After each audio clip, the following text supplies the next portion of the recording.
Welcome to today's video. Today you will hear two stories about people's terrifying encounters with aliens. Don't forget to like and subscribe if you enjoyed this video. Story 1. The Signal. I've always been a skeptic. Aliens? Please. It was all a bunch of nonsense. Something for conspiracy theorists and nut jobs. That was until I started working for SETI Institute, analysing radio signals from deep space. My job was simple: scan, catalogue and dismiss the noise. But then, one night, something changed. It was around 2 a.m. The office was quiet, the hum of the machines lulling me into a comfortable, almost hypnotic state. That's when I heard it. A high-pitched whine, almost like a scream, cutting through the usual static. It was faint, barely distinguishable from the background noise, but it was there. I leaned in closer, turning up the volume, adjusting the frequency. The sound grew clearer, more distinct. It wasn't random. It was a pattern. My heart raced as I realized this was something different, something intelligent. I ran the signal through every filter, every analysis program we had. The results were inconclusive but unsettling. It wasn't just a signal. It was a message. But I couldn't decipher it. The characters were like nothing I'd ever seen. Symbols that seemed to twist and writhe on the screen. I sent the data to my superiors, but they dismissed it as a glitch, a misreading of some distant quasar or pulsar. But I knew better. I could feel it in my bones. There was something wrong with that signal, something that made my skin crawl every time I thought about it. Days passed, and I couldn't get the sound out of my head. It followed me home, into my dreams, haunting me with its relentless alien rhythm.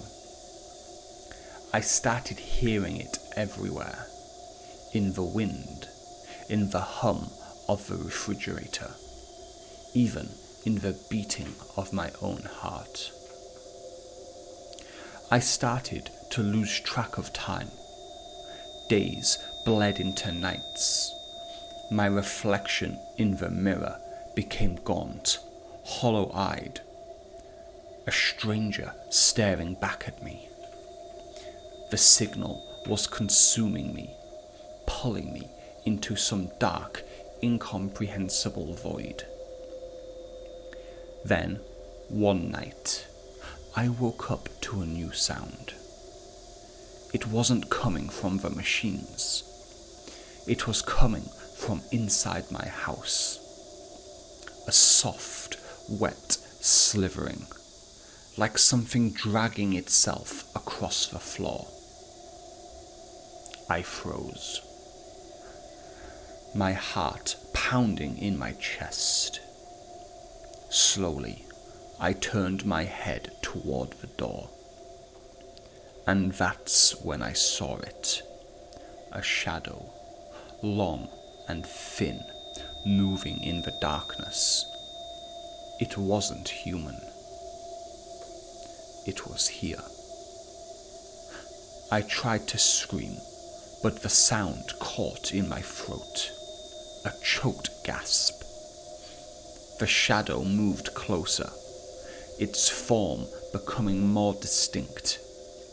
It had no eyes, just a smooth, featureless face, and limbs that bent at impossible angles. It reached out, its hand, or whatever it was, stretching toward me. And then I understood. The signal wasn't just a message.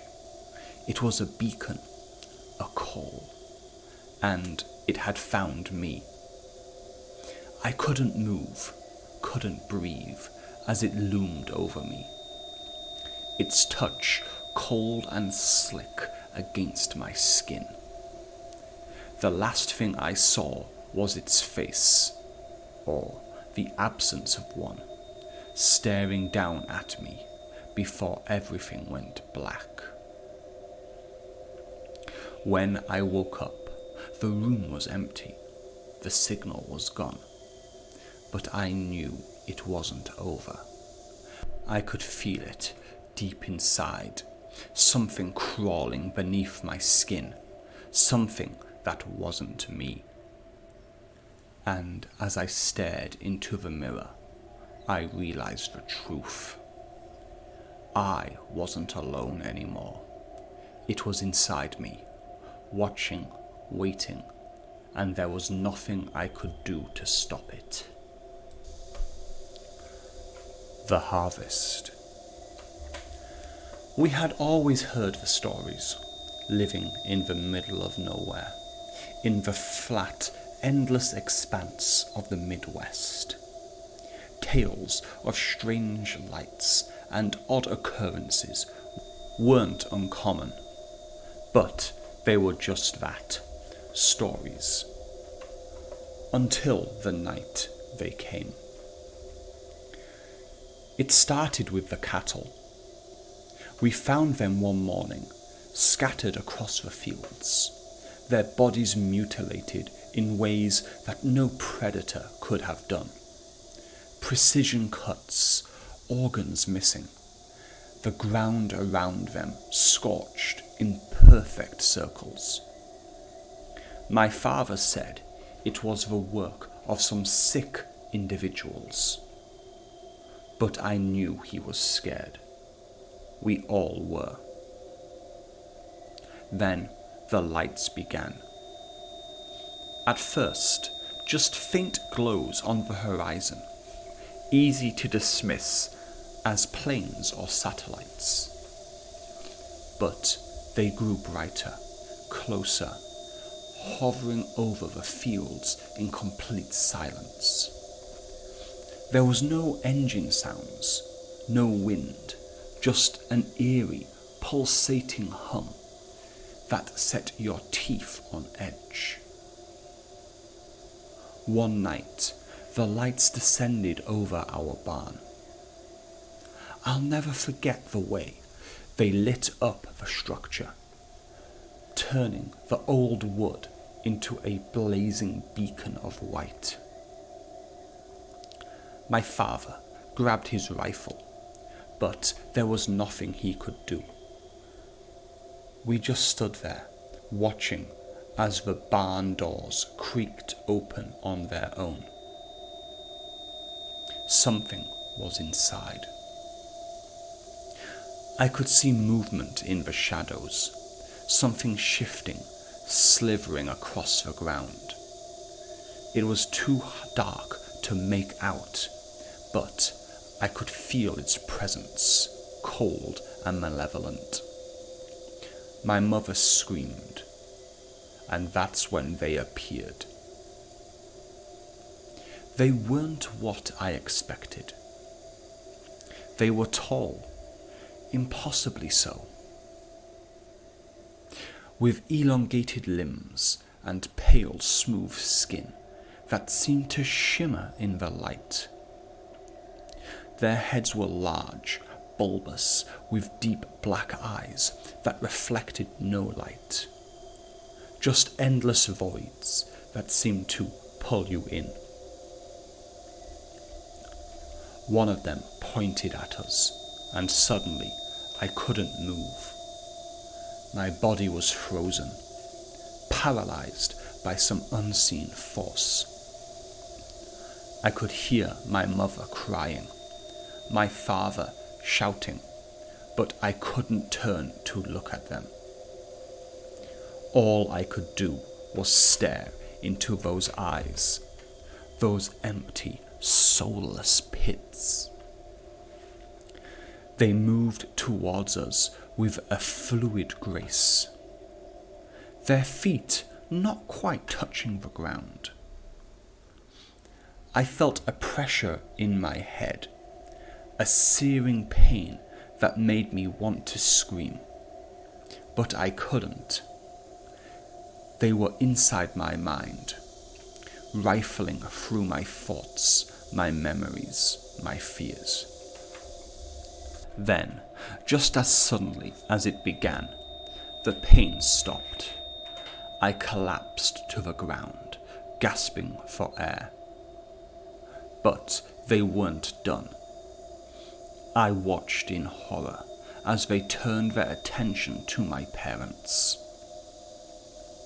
My father's rifle fell from his hand as he too became paralyzed, his eyes wide with terror.